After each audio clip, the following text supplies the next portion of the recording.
Hello, Maverick fans. Welcome to another edition of the Mavpuckcast, a special playoff continues episode here. John, we made it back from Minnesota, slid right into town. How you doing on your night off? Uh, yeah, it was a harrowing trip back from St. Paul to Omaha. That stretch between Albert Lee, Minnesota, and Ames, Iowa, was certainly nip and tuck. A lot of cars off the road. There was a tour bus that had gone off the road. Just really messy, yucky weather. So glad to make it back. Glad to get a good night's sleep. It has been a whirlwind for UNO hockey fans. I know Bridget and I have gone on a lot of trips this season. You have been on most of those trips with us this season. So we've gotten to see a lot of UNO hockey. And who knew at the beginning that we were going to get this kind of postseason action, but it's been great. Got to give a shout out here before we go any further to our official merchandise sponsor, Lawler's Custom Sportswear.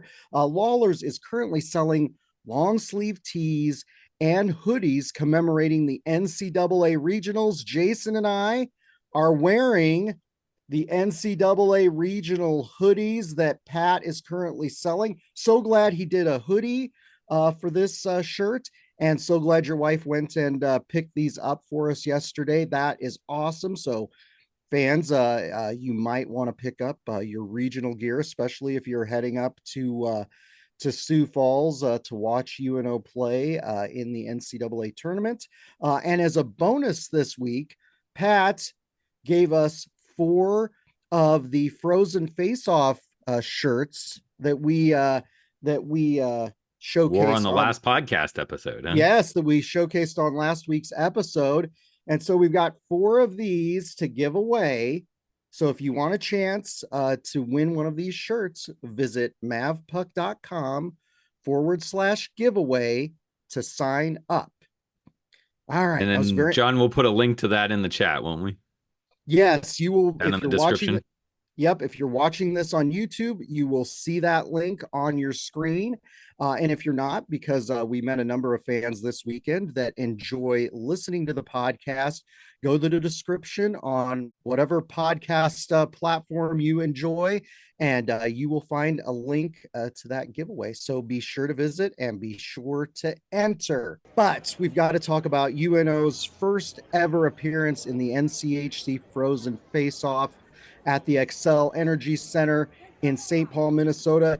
UNO made history. It was their first appearance in the NCHC Frozen Faceoff. Very excited they were able to do it because the neutral site semifinal and final format is going away after next season. So UNO didn't have very many opportunities to accomplish that goal, but that semifinal matchup, we faced our old foe, North Dakota, a team that we had success with during the season. Certainly that last series at Baxter Arena where we swept North Dakota for the first time ever was a big one. So I was a little bit nervous going into this, having had that much success to end the regular season.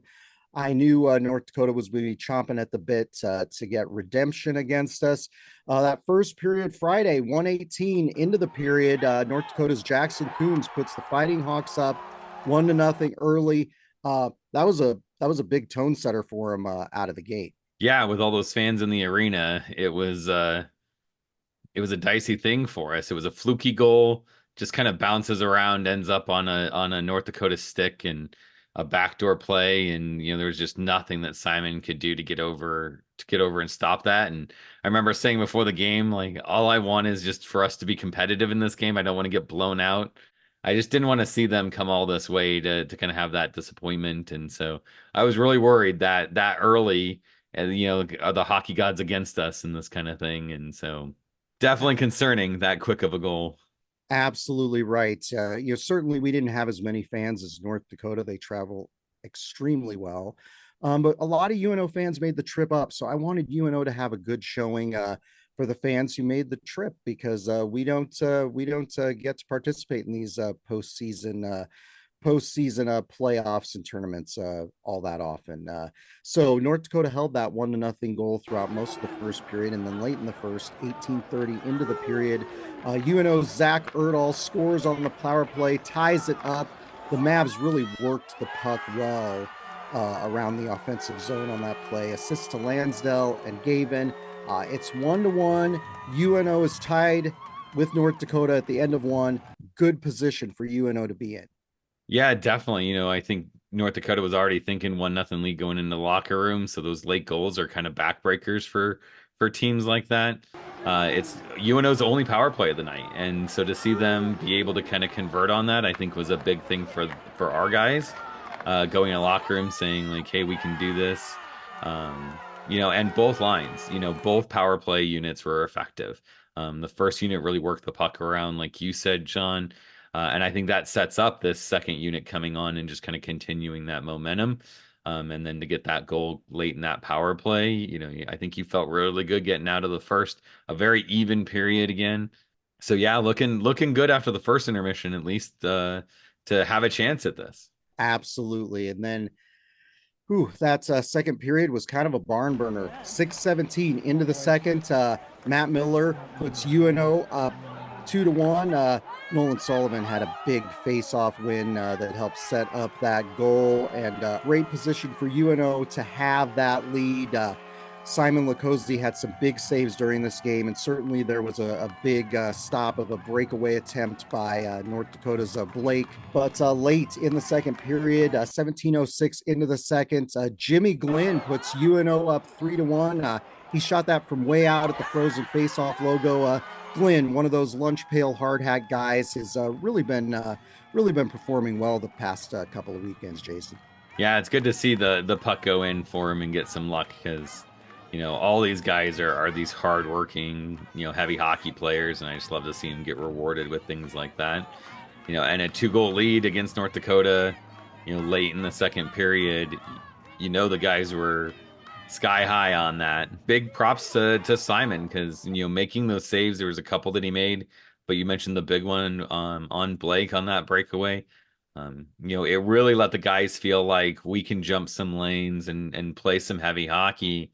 And not have to worry about, are we going to give up something or that, the defense did a good job backtracking through lanes.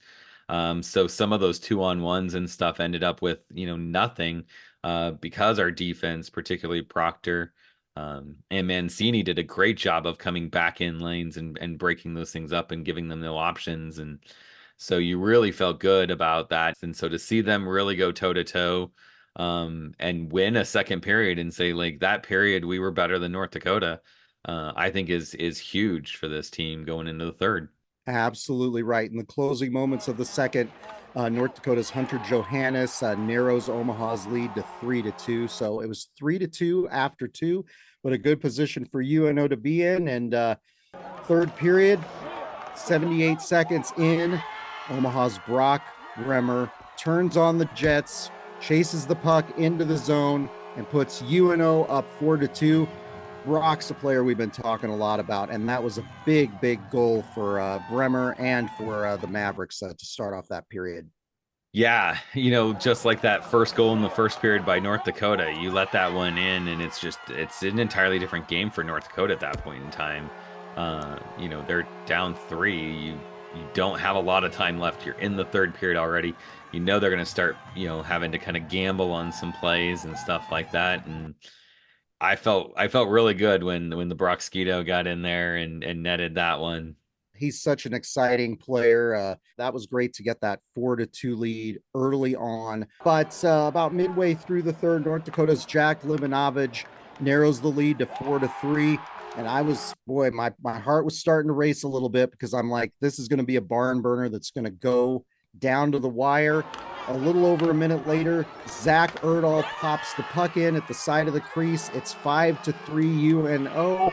Mavs did a great job keeping North Dakota at bay during that period with 4:44 left in regulation, and Hobie Hedquist pulled from the net for North Dakota. UNO gets an empty netter. Zach Erdahl again. 6-3 UNO.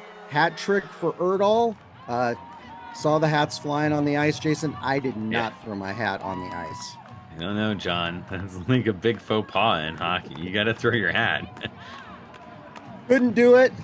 I like the hat too much. Sorry, Zach. I could not celebrate that hat trick properly, but awesome night for him and awesome for him to get the hat trick.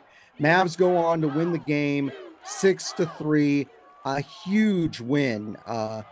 UNO's first conference semifinal win since March 17th, 2000, when they beat the Michigan Wolverines at Joe Louis Arena in their third year of existence as a program. So a big win. Jason, final thoughts on that Friday semifinal game against North Dakota? Yeah, I think you could look at this and say this is a program win. A lot of kids, I hope, are out there looking and trying to decide, like, is it Omaha? Is it so and so? Is it that school? And be able to say, like, this is arguably one of the best conferences in college hockey, and this is a team that is determined to win some games and be contenders in that league. And this is not the team that we thought would have this kind of opportunity. I think over the years there are plenty of other teams that as fans we look back on and say, like, the years Gensel was here and Ortega and that, those are the years that might have been the year that we'd make a run at something. And to see these guys kind of take that on their shoulder and say, like, no, we have the character to do this. We're gonna grit it out. I just so proud of them. It's so much fun to watch these guys play. And we're gonna miss a lot of them next year when they go on to bigger and brighter things.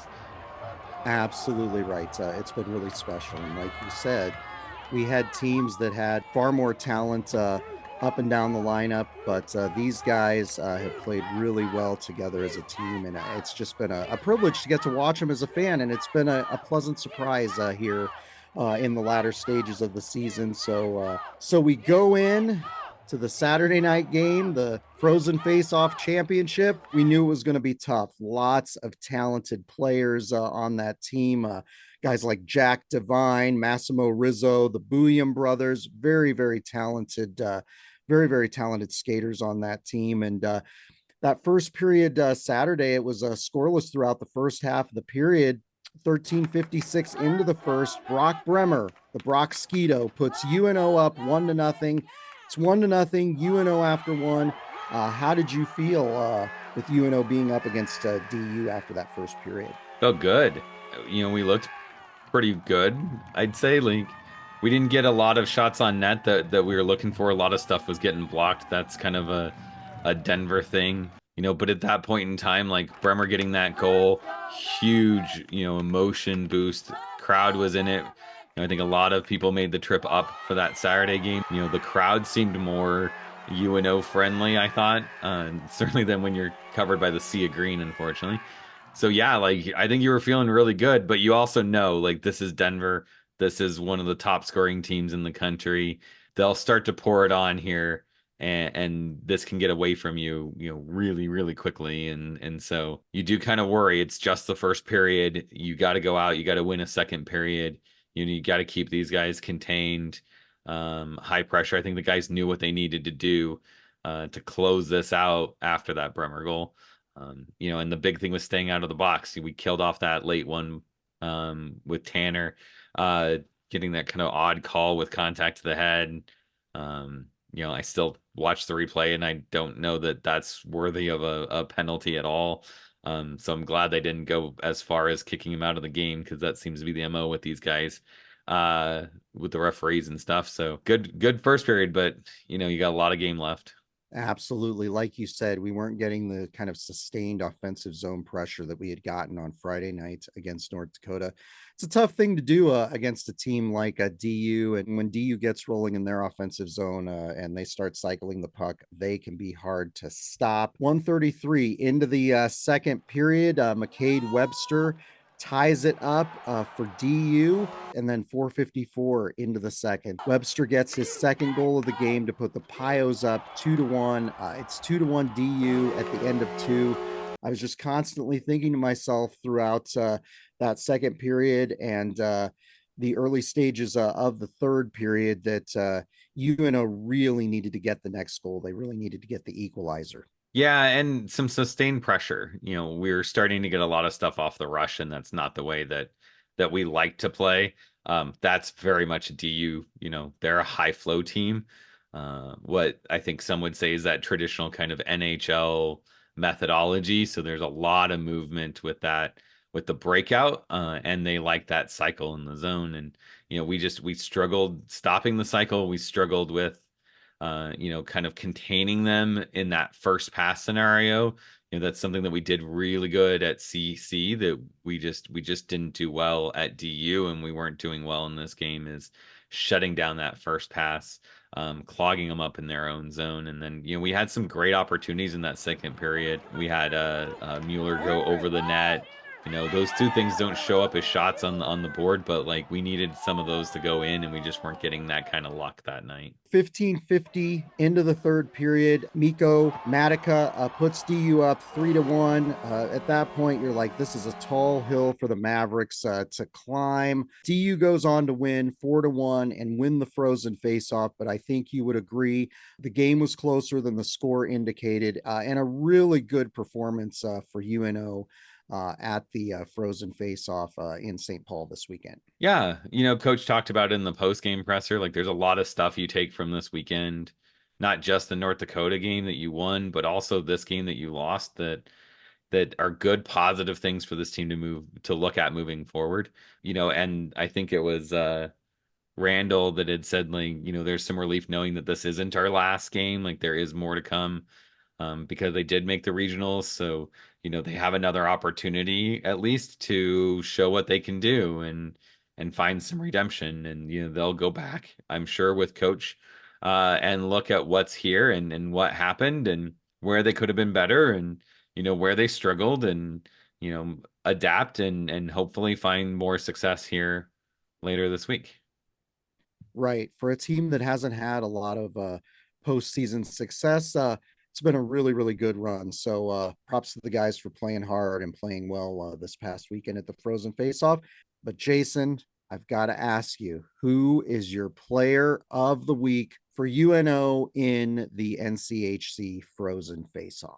We had this problem at CC, right? Like there's just a lot of guys that you want to give props and credit to. Guys that don't usually kind of stand out. I'm gonna go a little bit off the sheet here and say, like, I want to call it lucky, but the Griffin kind, because he was like his defensive game has grown so much this year. It's just a pleasure to kind of watch him figure some things out. And then to get some offensive success this weekend, I think was just, huge for his confidence. I think it's huge for him. And not in the sense of like, I'm passing to my brother all the time, and I think that that's something that we've seen him kind of be safe with. He knows where Tanner is and he knows, how to play with Tanner and stuff. But to see him have some success, with Sullivan and connect there and then, get some pucks over to Erdahl and that stuff, like it starts to build that secondary scoring that this team needs to spread teams out so that they don't just key up on the Mueller, Tanner, Ludke line. Absolutely right. And you mentioned him passing it to his brother. Griffin has 4 goals and 23 assists this season. The Ludke brothers have combined for 55 points during this season for UNO. So a great pair. But yeah, Griffin, great dual threat. Great defensive player, great offensive player. Nice to see him coming into his own during his sophomore season. And he currently has the second most points on the team. For me, it was a flip of the coin between junior forward Zach Erdahl and senior forward Brock Bremer. Both of them had a really great weekend up in St. Paul. But I think I've got to go with Zach Erdahl. Had 3 goals and 1 assist in the semifinal game against North Dakota. He also had a solid outing in the championship game against DU. He has 13 goals and 12 assists this season. He was injured early in the season, but he's come on strong in the second half. I'm glad you mentioned Bremer because statistically speaking, he was our most efficient forward in both games. as far as opportunities generated and shots generated in Corsi 4 when he's on the ice. And he's a guy that I think a lot of people look over. And, I've said it when I've picked him in the past. And, I just, it's fun to watch him play. We've got the joy for quite a while here. But yeah, like it's surprised me at least when I looked at the stats to see that both nights he was the most efficient guy on the ice for us. Yep, 2 goals on the weekend. He has 6 points in the past 4 games, 8 goals and 11 assists this season. I know he has 1 season of eligibility remaining due to the COVID season in 2020, 2021. I don't know if he plans to come back or not, but we would love to see him back wearing the crimson and black for UNO. Love watching Brock Bremer, just a fun player to get to see out there on the ice and a really important part of UNO's offensive success. So, yeah, lots of great performances. Great weekend for UNO. A lot of fun. But we've got to talk about some things you missed in St. Paul. Certainly, just to start it off, some of the pregame festivities. We went to the Intercontinental Hotel where the UNO hockey team was staying, and we got to do a fun fan send-off for the players, the coaches, and the staff. Those are always fun deals. The band traveled up this weekend, so they were there. The cheerleaders, the dance team, just a lot of fun to be able to cheer the team on as they left for the game. We got to do that, Jason, back in January when UNO traveled out to Arizona for that Desert Hockey Classic. Yeah, it's always a fun time to see the guys right before they go. And, you kind of, they always say it, but like you always hope that, they understand how much we appreciate them devoting to their game and, the joy that we have watching them. It's just fun to see them off, I think. Absolutely right. The UNO Alumni Association had a pregame party at Herbie's on the Park next to the Xcel Energy Center. Very nice venue and reception. Chancellor Joanne Lee was there, Adrian Dowell, former coach Mike Kemp, all in attendance. Really nice vibe, really nice atmosphere, and some nice snacks during that pregame party. Yeah, those are always good events. We've gone to them at DU a couple times, and so it's fun to see, Mavericks from all over the country. Yes, and the UNO Alumni Association is planning an event for UNO's NCAA regional appearance here in Sioux Falls on Thursday. We don't have details about that yet, so stay tuned to us on Facebook and Twitter. We will have that as soon as we know. One of my favorite things this weekend at the Xcel Energy Center, Jason, was the shopping cart Zamboni. It's a retrofitted Zamboni that doesn't actually resurface the ice, but allows fans to ride where the mechanical equipment normally is on the Zamboni. It was like the party Zamboni. I got to tell you, I really love this. UNO needs this at the game.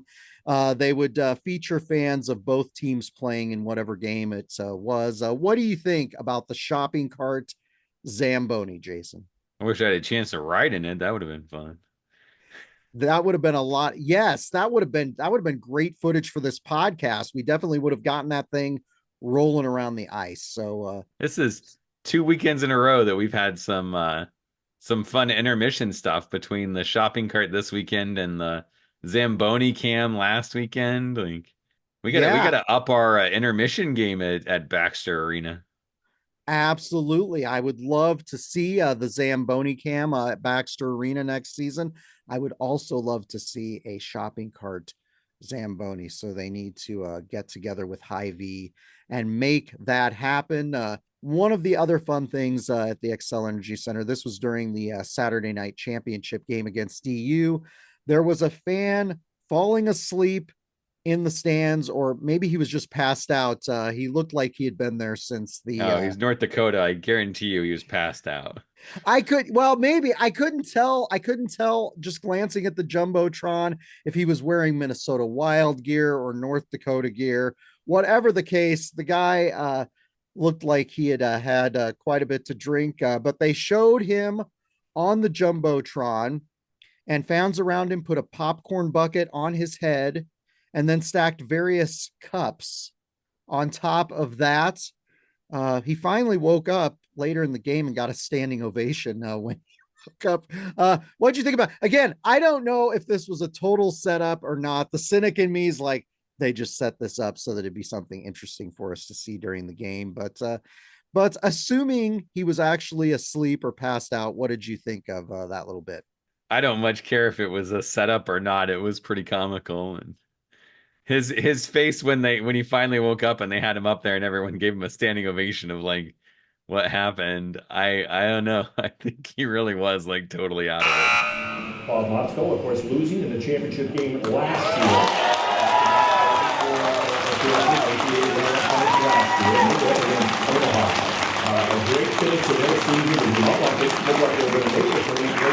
When we got back to Omaha yesterday, we got to attend a selection show watch party for the NCAA tournament.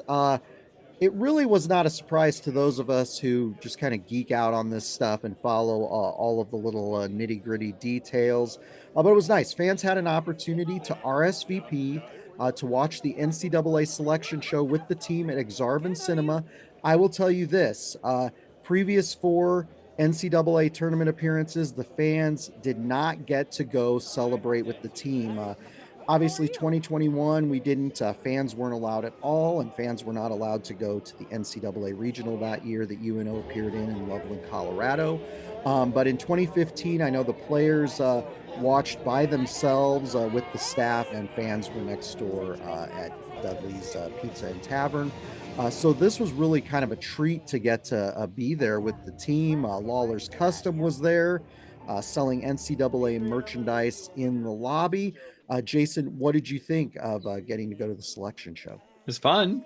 I think it's different. I don't know that I've ever seen teams include their fan base in that way, and so I think that it's props to the university to say how much the community means to the team and how much the team means to the community, and we're going to share in this opportunity. And we talked about this for like weeks now of like it's just not the same excitement that other teams have of like, and I think this more goes towards the pairwise, like at the point that you're doing the selection show, like everyone knows they're in, and it's not that exciting to be like, oh, you're going here instead of there or anything like that. So, I just don't think you get the same craziness that you get with like NCAA basketball and that stuff.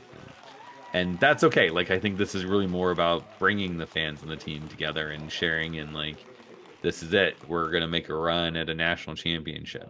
Absolutely right. And UNO, going into the season, we knew that they were the host school in the Sioux Falls regional, so we knew that they would get to play there because the host school gets to play at the regional where they are the host.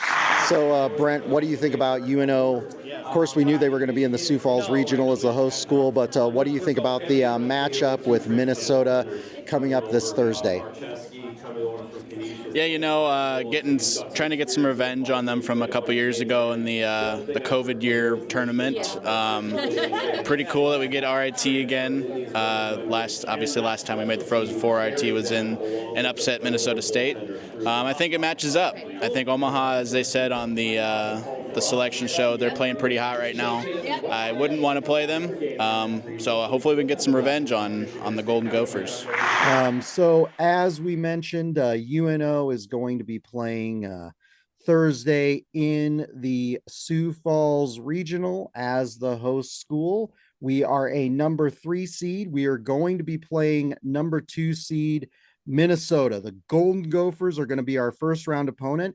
And the last time we made the NCAA tournament in 2021 in Loveland, Colorado, Minnesota was our first round opponent.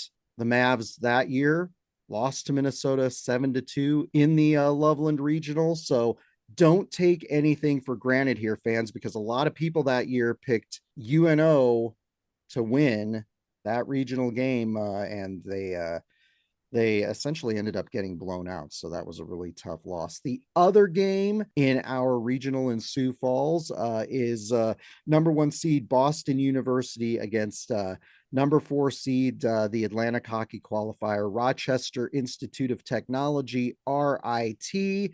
This was the most popular scenario that the prognosticators had picked based on the pairwise and based on where the host schools were. So we kind of knew this coming in. This was what Jason thought Sunday morning we were going to see.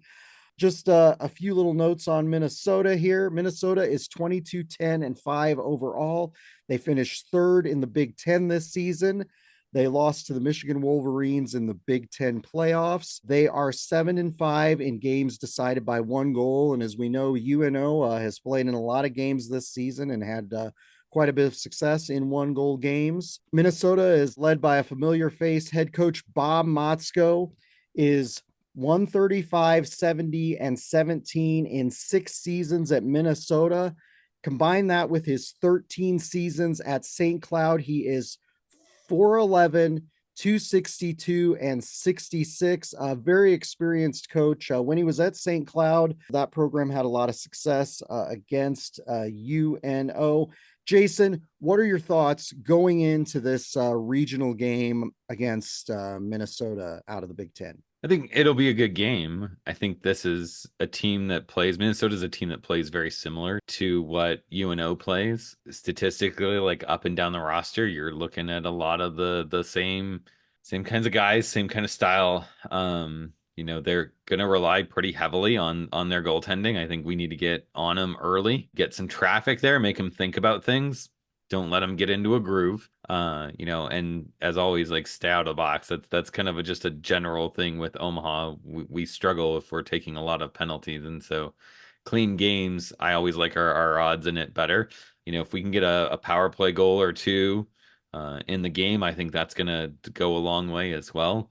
But ultimately, I think it comes down to us just having that swagger and knowing what we're doing and being committed and working as a unit. Early in the season, this team, just they were disconnected coming out of the zone. Their transition through the neutral zone was kind of, here or there. They were looking for home run passes too much instead of, building the ladder out. And so, if we can get back to the way we've been playing the last few weeks on this run, and we can keep that going, I like our odds against Minnesota a lot better than some of the other teams that we might have grabbed in that first round. So I'm ready for this, a little redemption after the Loveland, like you pointed out, and then we might get a rematch with Boston yet again in a NCAA tournament.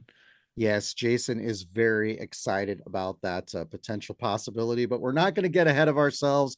A couple players to watch. Sophomore forward Jimmy Snuggerud has the most goals on the team with 21. He is second overall in points for the Gophers with 34. He is the cousin of former Maverick Luke Snuggerud, so a familiar name that UNO fans are familiar with. The Gophers' leading scorer is junior forward Rhett Pitlick, who has 19 goals and 16 assists. And Jason alluded to goaltending for Minnesota. Fifth-year goalie Justin Close has a 2.25 goals against average. I looked it up because he is a fifth-year goalie. He did not play in that NCAA tourney game back in 2021. Jason, are there any players you're keeping an eye on this weekend against Minnesota? Yeah, graduate forward Jackson Nelson.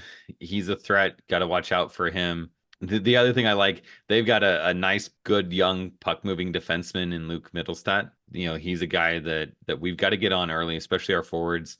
I like putting Lansdale on him or something, covering him in that first pass. We talked a little bit about the Denver series. We gave them a little bit too much of that first opportunity to get going out of the zone and into transition. And if we can kind of hem these guys in, there's a lot of opportunities, and it's going to come down to, between Mittelstadt and Rinzel, those two defensemen, get in their faces. Don't let them get started. And so hopefully the guys key up on that. Absolutely. We need to see those elite sticks from UNO, as Mike Gabinet likes to talk about.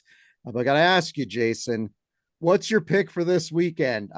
Who do you like in this matchup with Minnesota up in Sioux Falls for the first round of the NCAA tournament. I'll take Omaha. I think for me, when you're on a 50-50 coin flip kind of game like this, where you've got two really close teams, anytime you have a 2-3 matchup, usually in the NCAAs, this is going to be a close game. I like our record in 1-goal games. I think that's an advantage for us. Uh, and I know that's something you've kind of keyed into a lot this season. So credit to you for keeping track of all that stuff. Because I didn't realize how good we were doing in 1-goal games. And I like our trajectory, right? Like I think momentum has a lot to do with things. I think the emotional high of beating North Dakota in the tournament, getting to our first Frozen Faceoff. I like them moving in the right direction, whereas Minnesota's kind of struggled down the stretch here a little bit. Some success, some not. It's kind of like hit or miss and that stuff. And so, hopefully we find them on a down night. Hopefully we're, moving our legs and playing well. And I'll take the momentum whenever I can. You mentioned the 1-goal games. UNO is 16-2 in 1-goal decisions this season. So yeah, hopefully they can continue that trend if this is a close game down the stretch. Like you, I'm picking UNO to win the game against Minnesota. That's not going to be a shock to any of our long-time listeners that I'm picking the Mavs. I got to tell you, it's been great the last couple of months picking UNO because UNO's had a lot of success. So I look like I know exactly what I'm talking about here. We need to see the fundamental hockey from UNO, what I like to call that meat and potatoes hockey. Play a tough, gritty game, get it done. As you mentioned earlier, don't make mistakes, stay out of the box.